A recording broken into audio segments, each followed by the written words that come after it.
Sapat po ba ang bilang ng mga barko o ferry na na makapagbibiyahe sa atin pong mga kababayan ngayon pong Semana Santa? Well, kung dati po, Katunying, bago pa po nagkaroon ng krisis po sa Middle East, Opo. ay kulang na.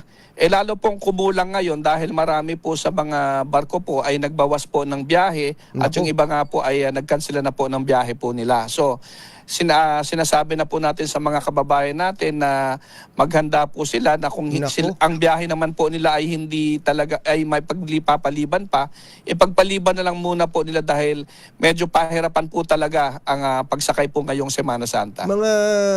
Mga gaano kalaki ho yung deficit, kumbaga, yung kulang ng barko diyan? Ako nai-estima ko base ho sa mga report, yung mga notisya pong binigay ng mga shipping line, halos 10% po ang Malaki yun. nagbawas po ng biyahe.